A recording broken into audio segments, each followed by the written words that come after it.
Hai, jumpa lagi. Assalamualaikum warahmatullahi wabarakatuh. Salam sejahtera bagi kita semua. Om Swastiastu. Hari ini saya mau reading untuk kalian bintang Taurus. Baik, kali ini apa yang terjadi dengan pasangan atau orang yang terkoneksi denganmu atau dirimu, di mana tentang hubungan ya. Judulnya apa saya belum tahu, nanti di akhir baru saya berikan judul sesuai apa yang kelihatan atau terbaca dari energi tarot ini ya. Oke, tetapi sebelum kita mulai jangan lupa di like, comment, subscribe channel Ica Tarot dan Ica Tarot WS Indo supaya ke depan saya bisa lebih bersemangat untuk membacakan readingan-readingan di hari-hari berikutnya untuk kalian. Dan jangan percaya 100% tarot ini hanya sebuah games. Kalian tetap harus selalu berserah kepada Sang Pencipta. Dan jangan percaya 100% tarot ini hanya sebuah games. Kalian tetap harus selalu berserah kepada Sang Pencipta. Dan walaupun ini hanya sebuah games, memang bukan games biasa, melainkan games menyerap energi, sehingga saya minta kepada kalian untuk bisa lebih bijaksana dalam menyikapi readingan yang akan saya bacakan nanti. Yang baiknya bisa diambil, buruknya diabaikan aja, dibuang aja, ataupun bisa kamu pakai untuk mengintrospeksi diri kamu, ataupun bisa kamu pakai untuk mencari solusi dari permasalahan yang kamu hadapi.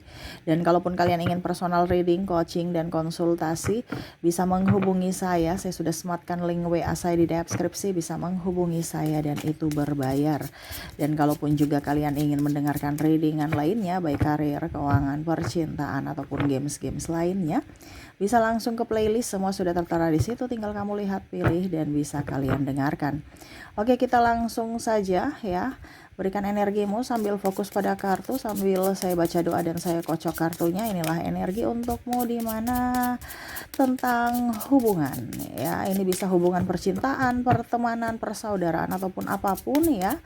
Kita lihat apa yang akan terjadi ataupun mungkin sudah terjadi ya. Ada King of Wands, ada Six of Swords,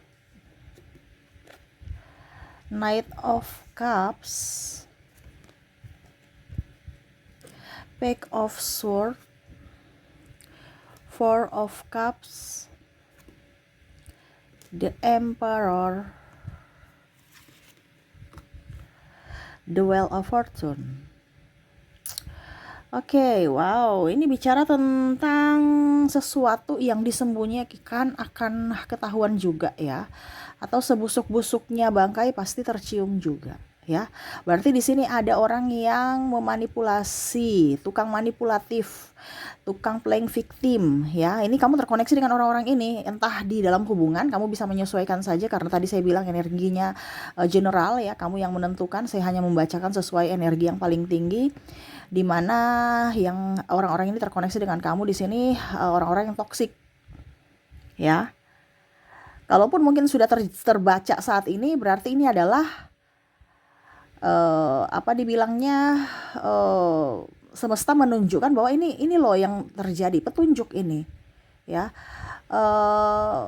Inilah petunjuk untukmu, tapi terkadang kamu nggak peka. Kalau belum terjadi ya berarti siap-siaplah ya. Kamu akan mendapatkan orang-orang yang sesuai dengan karakter dari energi ini ya.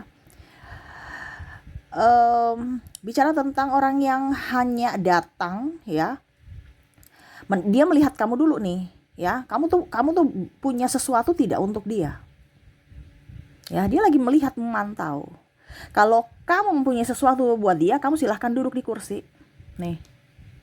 Artinya silahkan kamu berteman dengan saya, silahkan kamu masuk dalam hidupku, tapi kalau tidak jauh-jauh ya. Karena di sini kan ada roda mesin ya. Dia merasa bahwa kamu itu hanya bisa sekedar hanya untuk dimanfaatkan. Kamu tidak tahu bahwa kursi ini, tempat duduk ini adalah sesuatu yang mana hanya untuk duduk, tapi kamu tidak tahu bahwa kamu itu sedang dijadikan seperti mesin ATM ya, di mana dia ada keuntungan di situ. Di mana kamu ada keuntungan atau dia bisa mendapatkan keuntungan dari dirimu, silahkan kamu duduk di kursi singgasana itu. Singgasana ini dalam artian seolah-olah kamu dijadikan raja, dijadikan ratu, dia orang baik, padahal kamu tidak tahu bahwa itu niat licik dia. Di mana dia berikan pelayanan, sanjungan, dan lain-lain yang buatmu nyaman, padahal kamu tidak tahu bahwa kamu itu sedang masuk perangkap dia. Ya.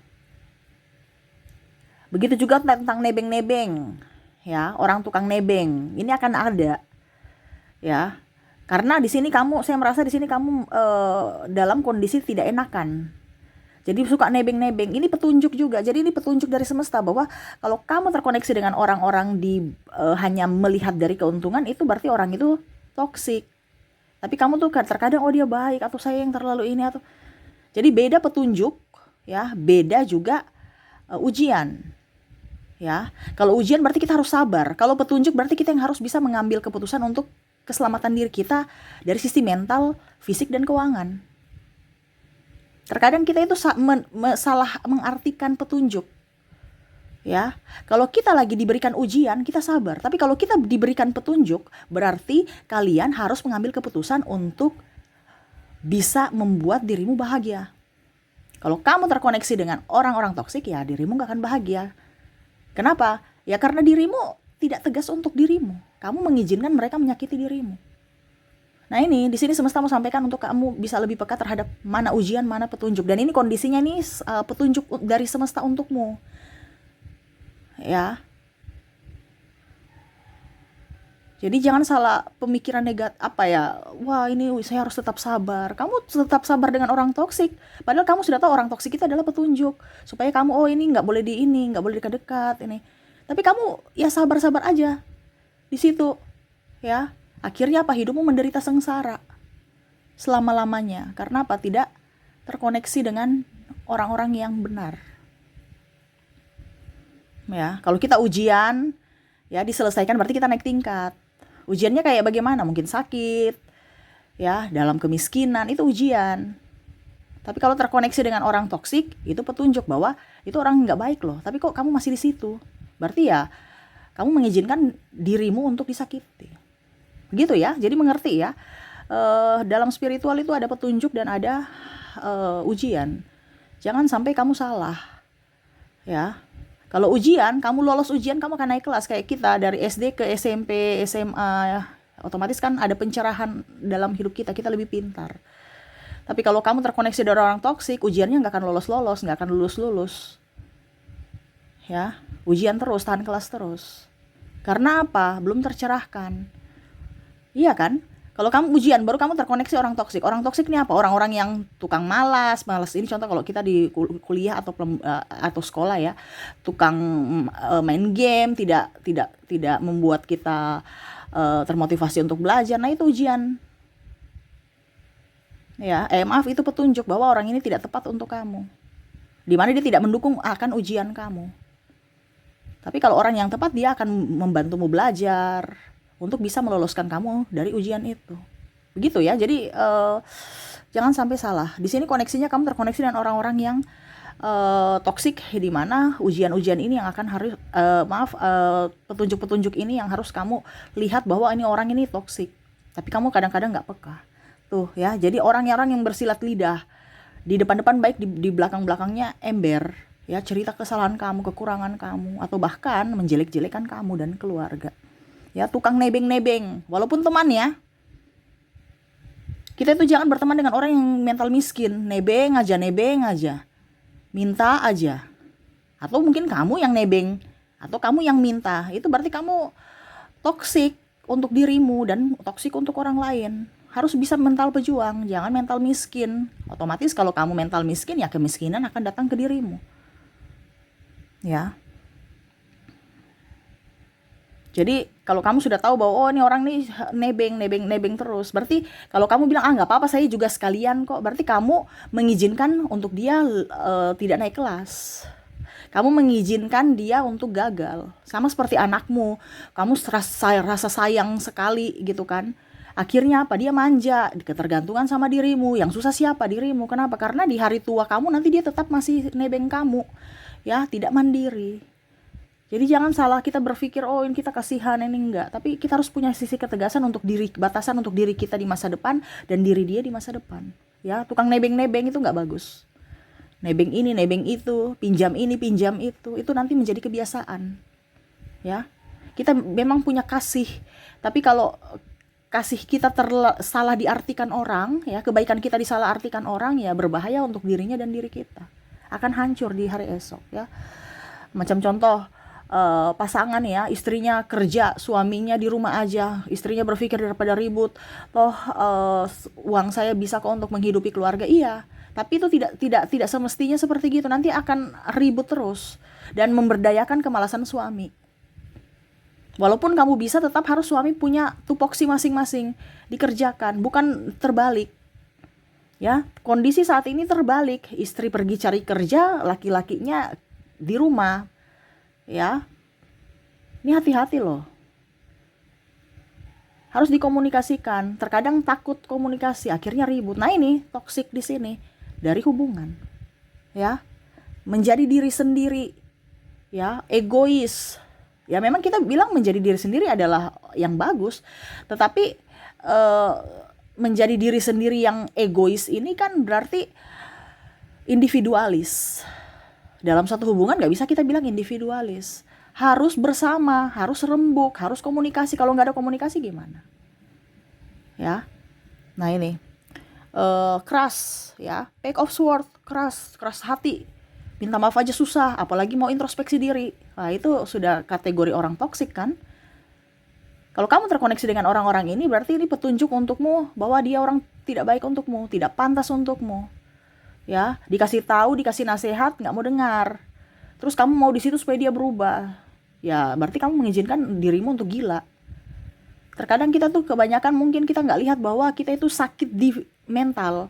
Karena kita terkoneksi dengan sakit fisik saja, padahal kamu nggak lihat hatimu, jiwamu itu sakitnya luar biasa. Terkoneksi dengan orang-orang ini. Ya, kita harus waras dulu, baru kita dapat sehatnya. Tapi kalau kita nggak waras dari sisi psikologi, ya siap-siap sakit-sakitan datang. Sakit apapun, mau migrain, ya, flu apa, semuanya itu dari pikiran juga. Karena hati nggak bersih, ya. Tuh, dengan saya lihat di sini hubungan dari mungkin pimpinan, orang tua yang toksik. Bukan berarti orang tua saya harus bilang kamu meninggalkan kayak anak durhaka, tidak. Ya, tetapi akan lebih mengerti, oh karakter orang tua saya begini, saya nggak usah terlalu mau pusingkan. Kadang-kadang anak itu mengambil hati, akhirnya apa, pada saat usia besar bentrok dengan orang tuanya, sudah seolah-olah nggak mau mengakui orang tuanya lagi karena sudah ada luka batin. Ya, dia tetap orang tuamu walaupun salah, tetapi kamu harus tetap bisa memberikan pemaafan. Karena saya lihat di sini ada orang tua toksik. Ya, membanding-bandingkan anaknya dengan anak yang lain atau orang lain, ya. Terus habis itu bicaranya kasar, ada pemukulan, ya. Nah ini, kamu sudah tahu bahwa orang tuamu keras, ya sudah, kamu kenapa ladeni atau ini, biarkan aja, nggak usah cari masalah. Kalau bisa ya kamu tetap begitu dengan kondisi tenang, ataupun ya kalau kamu sudah kerja ya bisa kamu kos sendiri untuk ketenangan jiwa. Tetapi ingat, tetap harus berbakti, harus tetap memberikan maaf kepada orang tua. Kalau bicara tentang pasangan, ya kembali lagi kepada dirimu, harus dikomunikasikan dengan baik. Ini kan kuncinya, komunikasinya nggak ada. Ya, sama-sama egois, sama-sama keras hati. Ya, dan harus lebih tenang. Ingat, waktu tidak akan terulang. Jadi isilah kehidupanmu untuk menjadi bahagia. Jangan sampai kamu terus-terusan stres, emosi, kasihan, waktumu terbuang hanya untuk terkoneksi dengan orang-orang yang tidak bermanfaat. Ya, bukan berarti saya bilang harus bisa ada manfaatnya orang itu, tapi setidaknya manfaat yang positif, bukan dimanfaatkan, ya, beda ya. Bermanfaat untuk kamu untuk bisa menjadi lebih baik. Kamu bisa menjadi orang yang hebat, orang yang bisa belajar, orang yang optimis.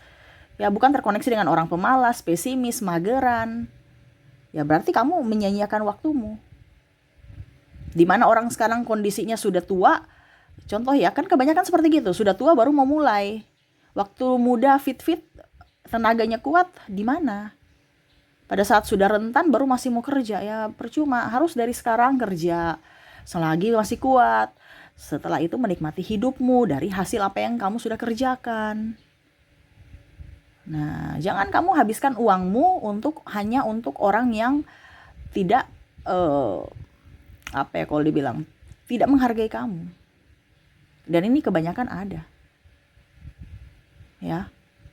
Jadi di sini semesta mau sampaikan kepada kamu terbongkarnya topeng-topeng mereka, di mana itu adalah satu petunjuk untukmu, di mana kamu harus bisa mengambil keputusan agar hidupmu lebih baik, ya. Di mana tadi saya bilang ada orang yang hanya munafik, ya, baik di depan padahal sebenarnya tidak tulus kepadamu, cerita-cerita di belakang, orang yang suka-suka nebeng, ya, suka minjam, itu kurang bagus, ya.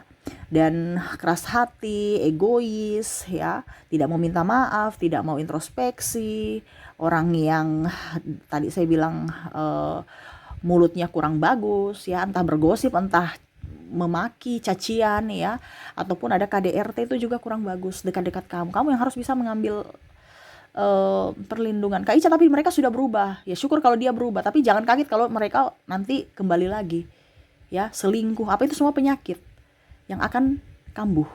Pemukulan, KDRT itu satu saat nanti. Mungkin sekarang dia sudah ini, tapi kalau dia lagi tertekan, jangan kaget kalau dia akan memukul lagi ataupun memukul anakmu. Dan ini bisa trauma berkelanjutan kepada keturunan. Nah, ini hati-hati, ya.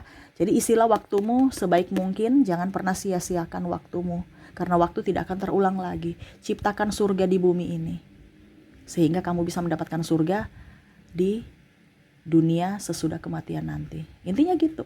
Kita nggak bisa mendapatkan surga kalau di bumi ini kita sengsara. Kenapa? Karena hati kita tidak bahagia. Kita akan mendapat neraka nanti.